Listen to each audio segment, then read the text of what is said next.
Hey everybody, how's it going? Welcome to another episode of Finishing Blow. Hopefully you guys are having a good week. My week has been going very, very well, especially after everything that's happened over the past couple weeks. Smooth sailing, so that is a relief in and of itself. So, let's talk about some awesome martial arts news, shall we? Kicking off the week with Tony Jaa giving us some images for SPL II. This movie looks really awesome. Tony Jaa has been posting images on his Facebook page, on his personal Facebook page. If you have not seen it yet, you should definitely check it out. But the images are really cool. You get to see some of the costume fittings. He has shown one of the makeup pictures where he looks pretty jacked up. So I'm not sure who he fights, but they have shown some rehearsals and things like that. They had Wu Jing in some of the photos as well. So it looks really cool. I really hope with Wu Jing's character, we learn more about him, because I think that was one of the more memorable fights with SPL or Killzone, depending on where you're from. But I'm really excited for this movie. I'm kind of bummed by the fact that Donnie's not going to be in it, but given the whole aspect of it, it being a prequel, and Flashpoint was originally a prequel to SPL, but then they changed it into its own movie and all that kind of stuff, I could see why Donnie's doing something different. But it looks like it's going to be really cool. I hope they keep the story elements to it, as well as the action. One of my main gripes about the original film was that it was kind of slow to start. It did really tease you, which sucked. But, you know, by the end of it, you're really into the film, and obviously the story was super gripping. I think anybody who watched that film won't forget how it ends and how things end up. So, really cool movie, and I hope they keep that same vibe. Super happy for Tony for doing all these different movies, but we'll get back to him in a little bit. Next up, though, I want to show you guys some images that John Salviti actually sent to me from the production crew of the Pound the Flesh film. Now, this movie looks really awesome. I love the idea of it. Director Ernie Barbarash, I think, is doing a really great job working with everybody and making sure that everything flows together perfectly. A couple weeks back, or maybe it was last week, I showed you guys the interview with him, and he seems really passionate about this project, and I really can't wait to see how everything works together. You know, you've got Darren as the main bad guy, Jean-Claude Van Damme as the lead good guy, John working with all the choreography, and I feel like all the elements for a really strong action movie are in place. And I think it's going to be a really good action movie, so keep your eye out on this one. But I want to thank John and everybody on the production team who shared those pictures. If you have not checked them out, please do so. They're very cool, and it's really cool to see everybody supporting one another.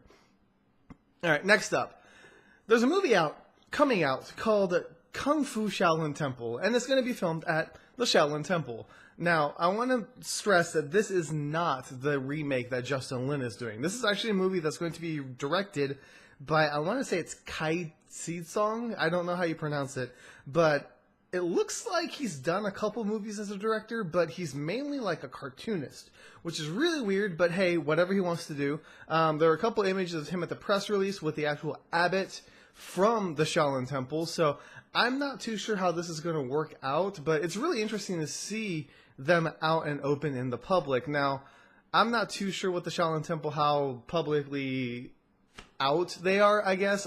I've heard some stuff that they're actually really open and welcoming and things like that, so I guess it doesn't surprise me that they're filming a movie at the actual Shaolin Temple, but it is kind of weird to think about these Shaolin monks letting like a crew in and letting them film on location, but I think it all depends on the story, and if the Shaolin Temple is backing it, which they are, I think it's going to have a very strong message for everyone who watches it. And that's really why I wanted to cover it, because I think it's going to have a really cool message, and hopefully better ourselves and help us learn a little bit more about ourselves, because when you think about it, that's kind of the Shaolin way, and I'm not trying to like overgeneralize in any way whatsoever, but I really do like their perspective and their philosophy, and I really hope that they embed that into the movie and don't just focus on the kung fu. As cool as it is, I love the philosophy to any martial arts style, so I'm really interested in that, but I'll let you guys know as soon as I find out more.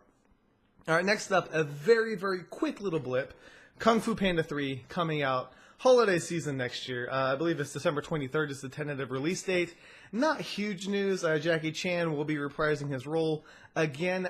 Obviously, me being a huge Jackie Chan fan, I'm excited about that. But at the same time, I think in Kung Fu Panda 2, he said that he filmed all of his dialogue in 2 days.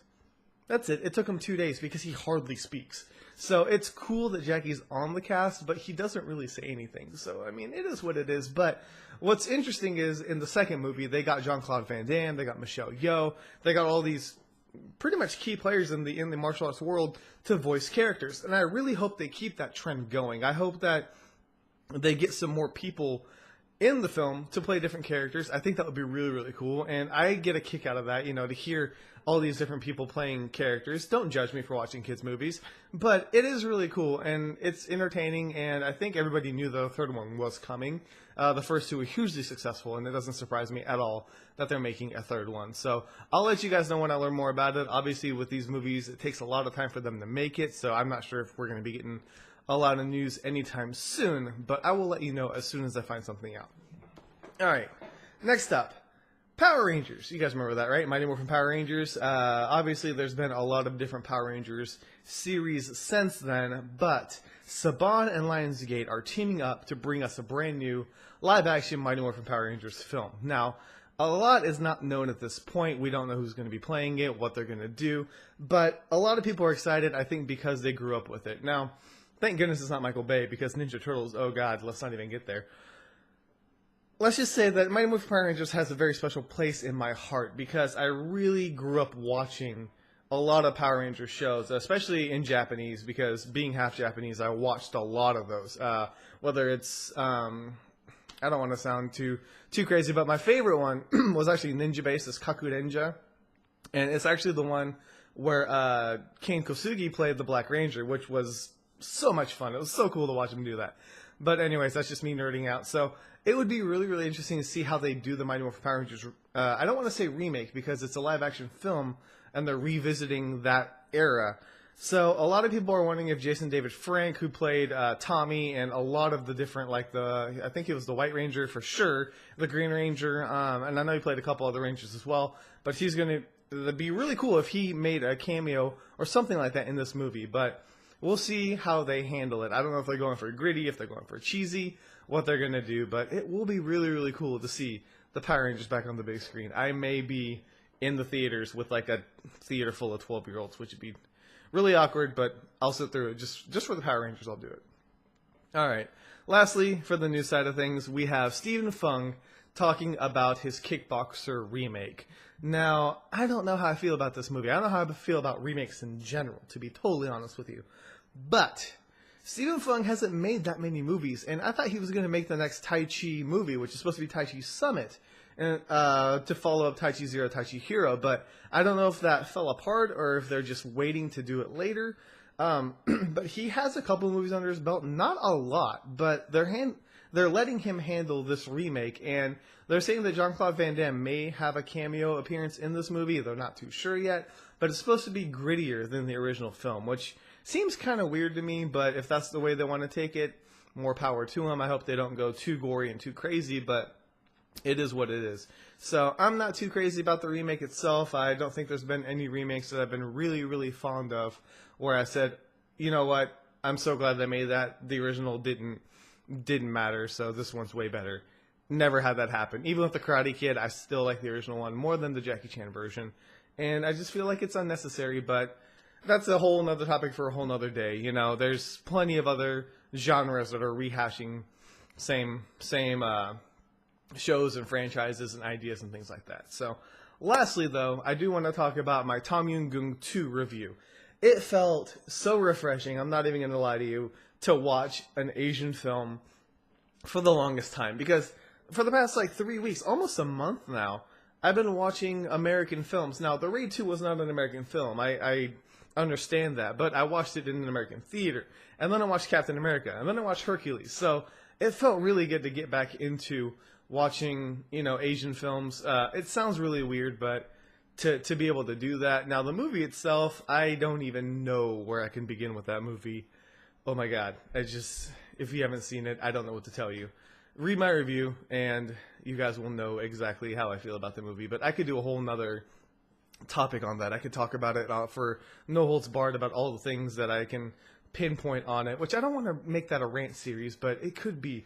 But anyways, Tommy Goong 2 review. Check it out if you have not seen it yet. I think you will enjoy it for what it is. And that is really all I have for today. So thank you guys so much for watching. I really appreciate you guys watching this week in, week out. I'm sorry for all the issues I've been having with the audio and the videos and the flooding and all that stuff. But thank you guys so much for watching it. And I promise you, it's going to get better from here. So that's all I got. Thank you guys so much for watching. This is K Miller, and this week has been finished.